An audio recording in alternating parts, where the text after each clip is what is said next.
Lula ligou para a gente não atendeu essa ligação. Então não sei, mas a gente acha que era sobre isso.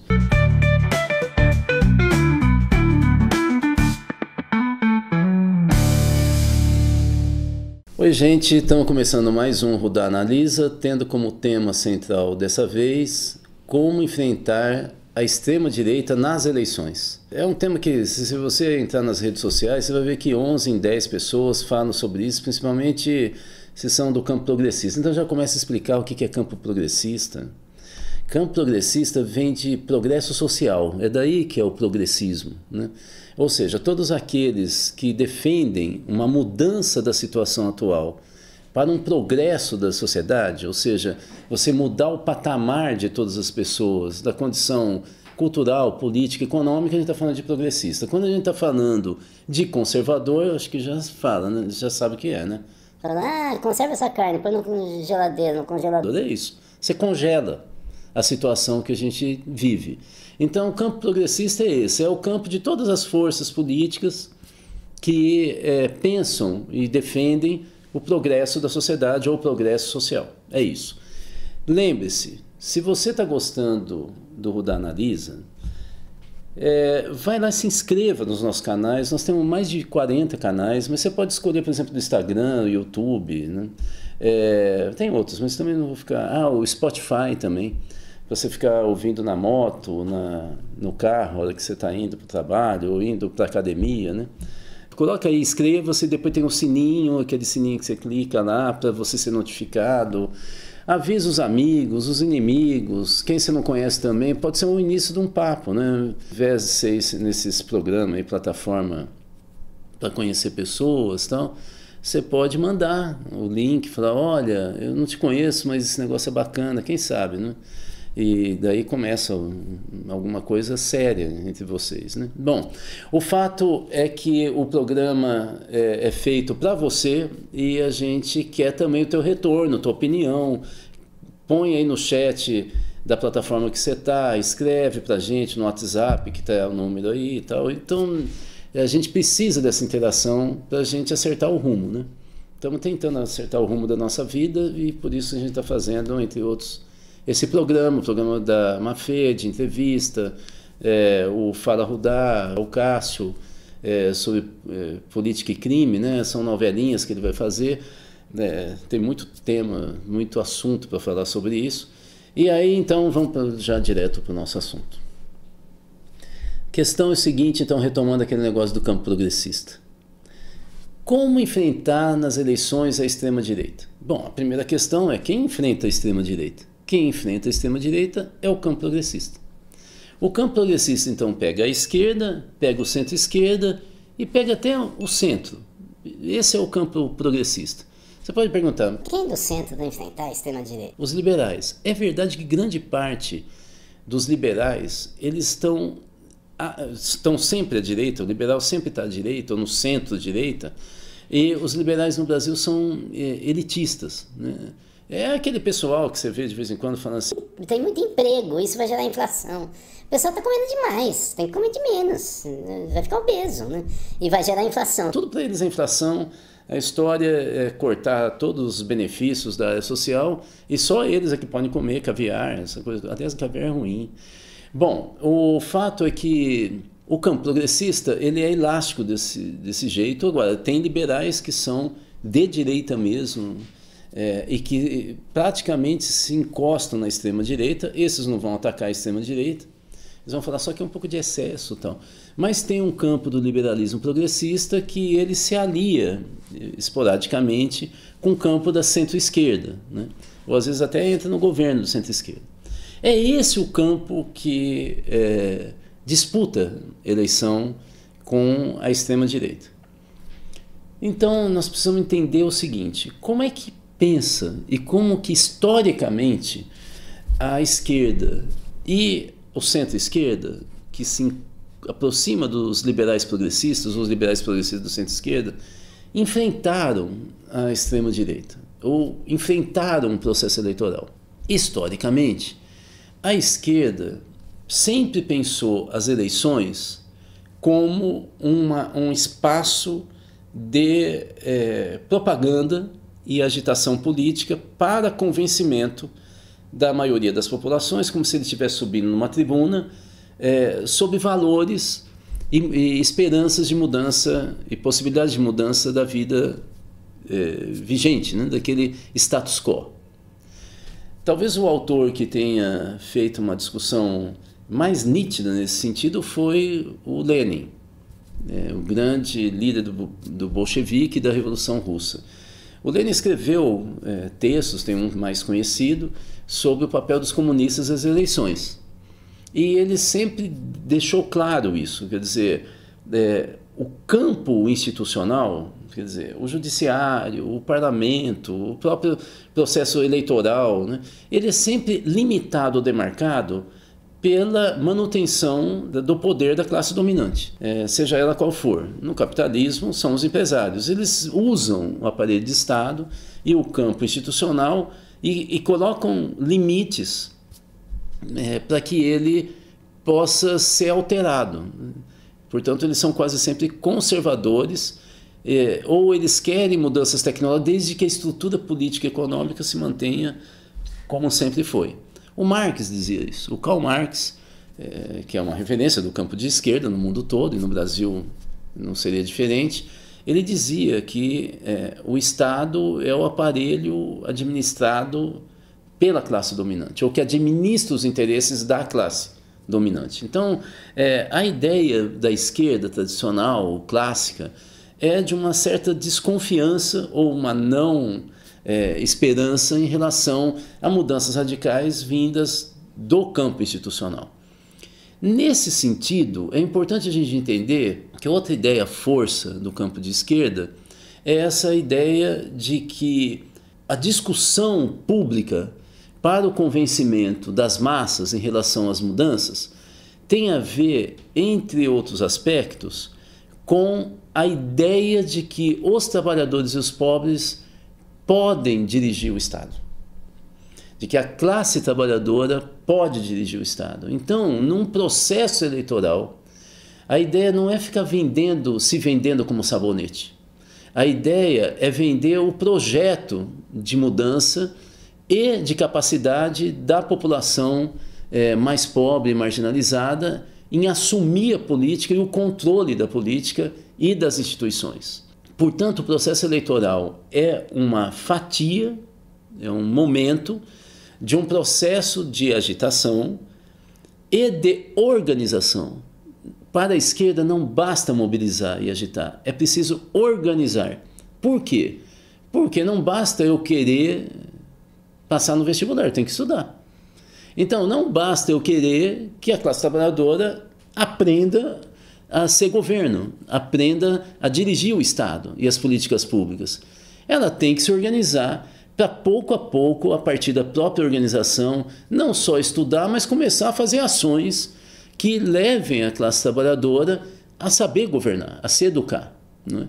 Então, dentro dessas ações educativas, tem organização no bairro, discussão de políticas públicas, tem você participar de conselhos, né, de gestão pública, participar de organizações colegiadas, como organizações populares, movimentos sociais, sindicatos, ou seja, isso tudo é uma escola, né, de organização e capacitação política, formação política da classe operária. Então, entenderam, né?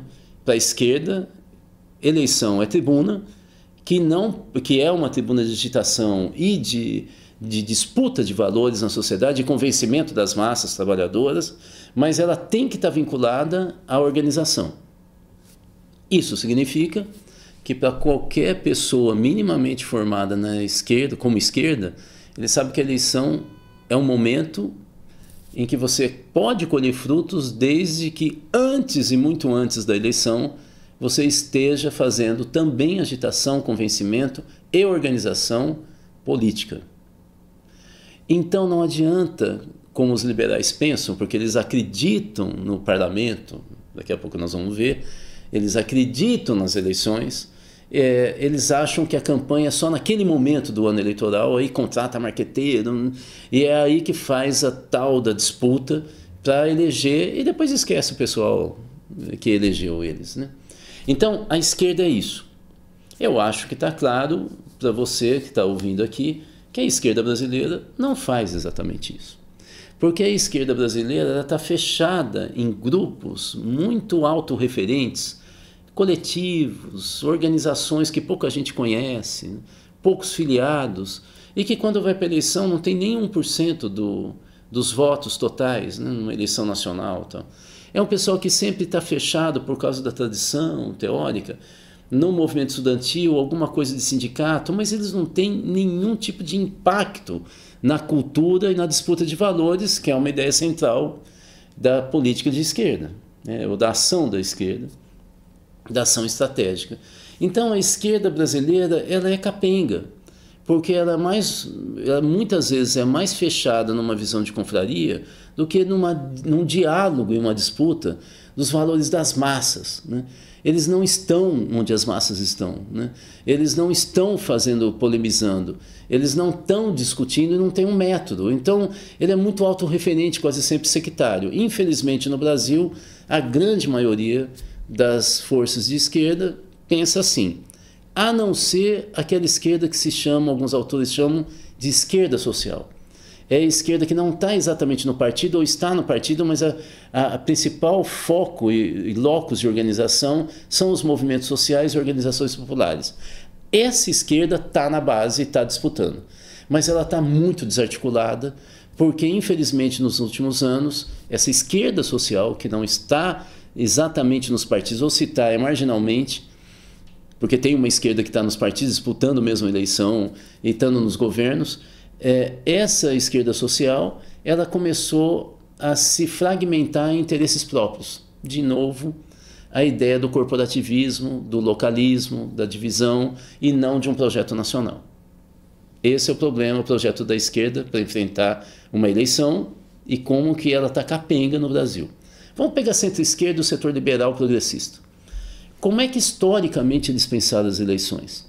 Historicamente, o que a gente está chamando aqui de centro-esquerda, ela nasceu num racha do século XIX para o século XX, na Europa, em especial na Alemanha, mas que atingiu toda a Europa. Naquele momento, o comunista se chamava social-democrata. Os partidos comunistas se chamavam partidos social-democratas.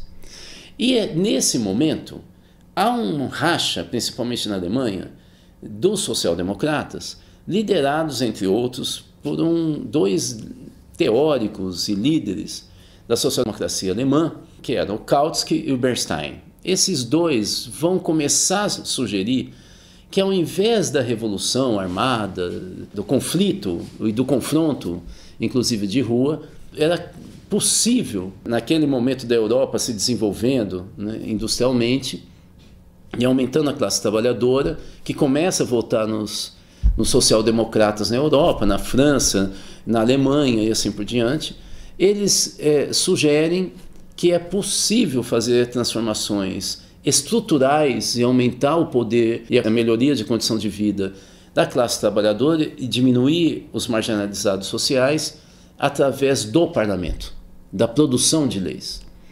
Então, nesse momento, há um racha na própria Alemanha, entre outros líderes, a Rosa Luxemburgo, que é também do Partido Social Democrata, e é de uma corrente específica dos comunistas, e depois vai estar ajudando a criar o Partido Comunista Alemão. Ela se defronta com essa ideia e ataca violentamente esse conceito de reformismo. Então fica conhecido como os reformistas da esquerda, e depois há um racha entre, então, os comunistas, que continuam com aquela visão de esquerda que eu falei antes, e os reformistas, que agora se chamam social-democratas, que colocam o peso total nas eleições para compor bancadas fortes no parlamento e, com isso, construir leis que façam a transição para o socialismo.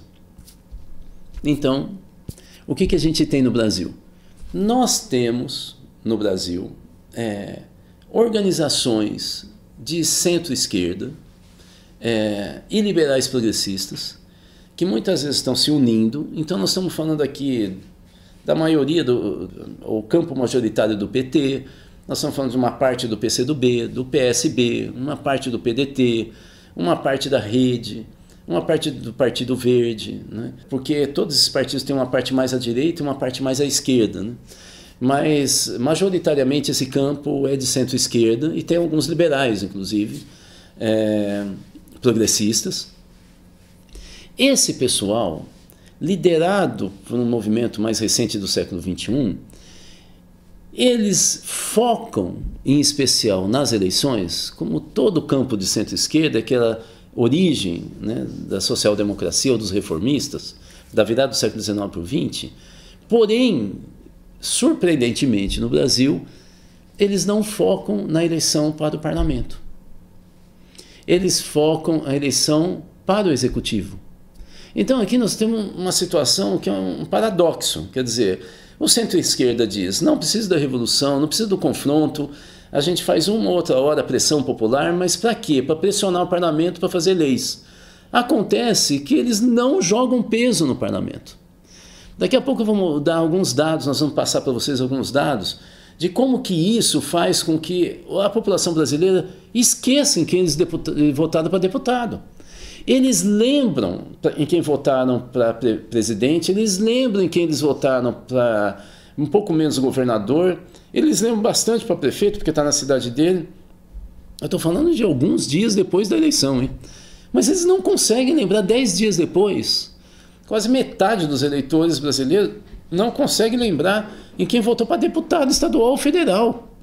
Aí eles vão falar assim, porque tem desmemoriado. Mas se ele é desmemoriado, por que ele lembra para presidente, para governador e para prefeito? Porque é executivo. E para o executivo, joga a centro-esquerda, que hoje governa o Brasil, e já governou várias vezes, joga todo o peso. Aí vocês vão falar, por quê? Porque o Brasil é presidencialista. E aí há uma acomodação do centro-esquerda, dos liberais brasileiros, para, de alguma maneira, controlar ou convencer ou comandar o campo institucional. Em especial, aquele campo no presidencialismo que é totalmente verticalizado, o mando de toda a estrutura republicana presidencialista. Ora, quando você faz essa escolha, você não coloca mais peso nem exatamente no eleitor, nem na ação coletiva. O parlamento é um colegiado, né, de representantes. Você coloca peso na figura e na personalidade do líder. Então, o centro-esquerda brasileiro e os liberais progressistas criam o tempo inteiro no Brasil, principalmente no século XXI, a idolatria, ou o culto à personalidade. Você não pega e fala assim, não, porque o PSB é um partido que defende um socialismo democrático. Não, você fala, não, porque a Tabata é do PSB e o Alckmin também é. Você fala nome. Você vai falar do PT, você não fala assim, não, os trabalhadores se organizaram e tem um programa lá em Jacarepaguá ou Quixeramobim, onde você quiser, né? Você fala, não, o PT do Lula, do Zé Dirceu, da Gleisi Hoffmann, você fala nome. E o que você... E todos os outros partidos, né? Quando esses partidos de centro-esquerda não estão falando de nomes, eles estão articulados a apoiar os partidos do seu campo que têm candidatos cujos nomes são muito ventilados. Então, vocês veem que o centro-esquerda também cria um paradoxo no Brasil. Se tradicionalmente o peso é para o parlamento, a gente percebe que na prática eles jogam muito peso para o executivo. Conclusão, eles ficam presos e não conseguem eleger um parlamento ou o Congresso Nacional que vai fazer lei majoritário. Esse é o grande problema que nós temos no enfrentamento da extrema-direita. Lembrando então, vocês vão ver agora alguns dados, segundo o ESEB, que é uma pesquisa importantíssima da Unicamp, sobre o perfil do eleitor, como eu estava dizendo, a maioria dos eleitores brasileiros não se lembram logo depois em quais candidatos eles votaram para deputados, principalmente estaduais e mais ainda federais. Porque eles não têm foco aí, muitos não sabem nem o que vão fazer. Então eu falava, por que eles votam? Porque o prefeito faz campanha. Então aqui nós temos um papel importante dos prefeitos na votação de candidatos de centro-direita, do centrão, que quase sempre, a hora que eles se elegem, eles se aliam à extrema-direita. Quase sempre, ou em algumas vezes, não raro, se aliam à extrema-direita. Então, nós temos aqui um descompasso, né? Nós temos o centro-esquerda jogando peso no executivo, mas a direita e a extrema-direita jogam peso nos prefeitos e no parlamento, nos parlamentos, para capturar e cercar os governantes, que podem ser de centro-esquerda, mas ficam presos pela Câmara Municipal, Assembleia Legislativa e Congresso Nacional. Agora, o que tem que ficar claro nesse finalzinho mas afinal, como é que você enfrenta? É pelas redes sociais? Como é que você enfrenta? É com um marketing mais poderoso? Como é que você enfrenta? Se for esquerda, você enfrenta com organização popular e com disputa da cultura, dos valores. Marqueteiro, rede social, ele é consequência do trabalho local, presencial. Vou citar aqui, para não ficar me delongando muito, os princípios do trabalho pastoral. Lembre-se, nesse país, como em toda a América Latina, se você não se liga na religiosidade, você não fala com as massas. Isso é muito importante a gente entender, porque isso é cultura popular brasileira. É o misticismo, inclusive a religiosidade, que vem das populações indígenas, que vem das populações africanas, que vem dos europeus latinos, né, que fundaram o Brasil. Então, é importante entender que está na DNA do Brasil e das camadas populares a religiosidade. Então, como a Igreja Católica, através das comunidades eclesiais de base, ela foi o eixo na década de 70, final da década de 70, início dos 80, ela foi o eixo que extraiu valores solidários e de unidade dos pobres contra as elites, né, que vai dar em vários movimentos, organizações, estruturas sindicais, né, nos anos 80 e até partidos, né. Eu vou me basear, portanto, no que é o princípio pastoral, do trabalho pastoral da SEBS. E aí talvez aqui tenha uma dica importante para como enfrentar a extrema-direita. O trabalho pastoral se baseia, social, né, progressista, ele se baseia em 3 pilares. Primeiro pilar, presença. Não adianta você ficar pregando se você não está junto com quem sofre e com quem você quer organizar. Você tem que estar junto, presença física. Você sabe que tem uma parábola importante, inclusive dos católicos na Bíblia, que diz que uma ovelha, ela só atende o chamado do pastor que esteve sempre junto com ela. Ele sabe que aquela voz é de confiança. Porque se vem algum outro na última hora e fala, vote em mim, nenhuma ovelha vai ouvir. Bom, não estou chamando o eleitor de ovelha, né? Mesmo porque... Não, esquece. O fato é que a presença é fundamental. Segundo fator importantíssimo é a denúncia. Porque não basta eu estar presente e ver todo mundo sofrendo e vou sofrer junto. Eu tenho que denunciar a injustiça social. Isso cria um olhar político sobre a minha vida, a minha realidade. Ou, se vocês quiserem, cria uma consciência da minha situação, da minha existência. Mas também não basta eu estar presente e ficar denunciando, porque aí tá bom, mas eu continuo do mesmo jeito. Aí vem o terceiro fator, que é o anúncio de um novo mundo, de uma libertação da justiça social, de um caminho. A SEBS, para desenvolver essa crença, esses valores, trabalhava muito nas reuniões semanais das comunidades eclesiais de base, que juntava 20, 30 pessoas, falava da realidade, todo mundo falava e lia quase sempre o Êxodo. Por que o Êxodo era tão valorizado pela SEBS? É porque o Êxodo é um capítulo da Bíblia que começa com a rebeldia. Ou seja, as mulheres parteiras, elas salvam, né, o que seria um grande líder popular da busca da Terra Prometida. Os poderosos da época queriam que todos os bebês masculinos fossem assassinados e elas salvam num cesto que é colocado num riacho e vai ser salvo por uma família, né? Então, desde o início dessa passagem da Bíblia, ali é um capítulo que fala da rebeldia popular, né? E da luta por um caminho coletivo dos pobres contra os ricos e dominantes. Eu não sei se vocês estão entendendo que por aí, pela religiosidade, se envolveu a população das periferias do Brasil, urbanas e rurais, do país inteiro, numa discussão sobre qual é o método de união e o caminho a ser desenvolvido para construir um mundo de justiça, a Terra Prometida. Essa talvez seja a melhor dica que a gente pode ter recente da própria história popular de organização do campo progressista que inibiu a extrema-direita. O que nós estamos vivendo agora é que nós estamos inibidos. Os democratas, as esquerdas, o centro-esquerda. E é por isso, e a gente está jogando todas as fichas nas eleições.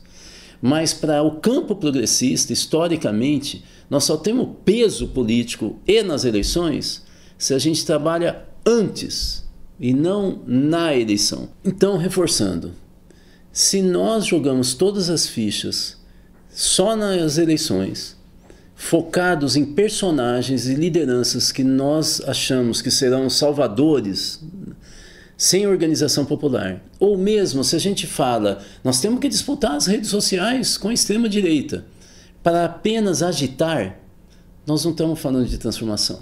Portanto, nós não somos do campo progressista, nós somos conservadores. É isso que a gente precisa ter clareza do que, como nós estamos errando e como enfrentar a extrema-direita.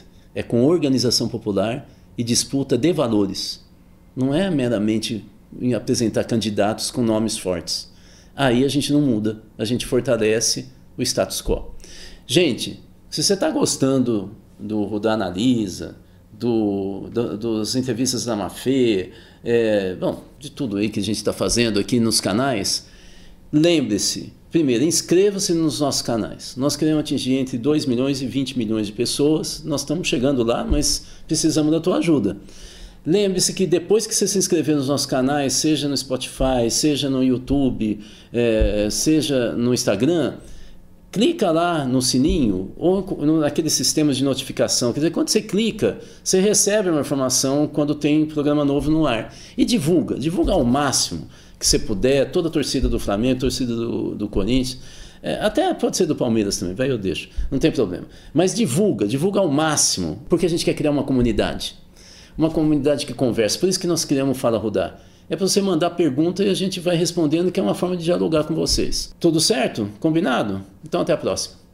Esse programa é um oferecimento do Instituto Cultiva, mais de 20 anos com foco na educação para a cidadania e participação social. Saiba mais no site institutocultiva.com.br.